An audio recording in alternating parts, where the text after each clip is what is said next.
ખાદ્ય પદાર્થોમાં ભેળસેળ કરતા તત્વોને આરોગ્ય મંત્રીએ સ્પષ્ટ સંદેશ આપ્યો। આવનારા દિવસોમાં ભેળસેળ કરી તો સજા ભોગવવા માટે તૈયાર રહેજો। આવનારા દિવસોમાં ભેળસેળિયા તત્વોની કમર તોડી નાખીશું। એનાલોગ પનીર, ચીઝ, બટર વેચનારા કોઈને સાંખી લેવામાં આવશે નહીં। પ્રતિબંધની જાહેરાતના બીજા દિવસે સરકારે આ જાહેરનામું અને ગેઝેટ પ્રસિદ્ધ કર્યું। ગુરુવારે એક જ દિવસમાં 1000 કિલો પનીર અને ચીઝનો જથ્થો નષ્ટ કરવામાં આવ્યો। ગુરુવારે રાજ્યમાં એક જ દિવસમાં 74 જેટલા સ્થળે કાર્યવાહી કરવામાં આવી। લોકોને પણ સસ્તી અને બ્રાન્ડ વગરની વસ્તુ નહીં ખરીદવા આરોગ્ય મંત્રી અપીલ કરી છે। સ્ટાન્ડર્ડ ડેરી પ્રોડક્ટ્સ જ ખરીદવા આરોગ્ય મંત્રી પાનસેરિયાએ અપીલ કરી। એનાલોગ પનીર પર પ્રતિબંધથી લોકોના આરોગ્યમાં સુધારો થશે તેવું પણ તેમણે કહ્યું। ગુજરાતમાં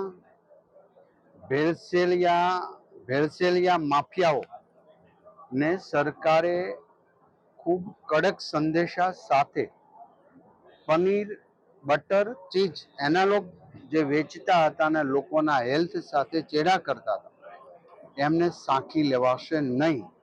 કાલે ગેજેટ પ્રસિદ્ધ કરી દીધું છે। આદરણીય ભૂપેન્દ્રભાઈ પટેલ સાહેબના માર્ગદર્શન સાથે એક પણ માફિયા, ભેળસેળ માફિયાને બક્ષવામાં નહીં આવે।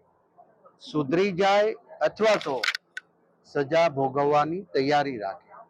અમારી ટીમ ગુજરાતમાં કાલે લગભગ 74 જગ્યાએ રેડ કરીને 1000 કિલો જેટલા પનીર વગેરેનું નષ્ટ કરી દેવામાં આવ્યું છે। હું લોકોને પણ અપીલ કરું છું, જાગૃત રહીએ। આવા સસ્તી અને એકદમ કોઈ બ્રાન્ડ વગરની વસ્તુ વેચનારા લોકો પાસેથી આપણે ખરીદીએ નહીં।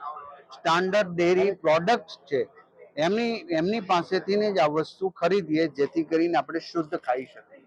માટે સરકારના ઝીરો ટોલરન્સ સાથે અમે આગળ વધી રહ્યા છીએ। આરોગ્ય વિભાગ એક એક જગ્યા પર તપાસ કરીને અમારું 4 મહિનાનું અભિયાન હવે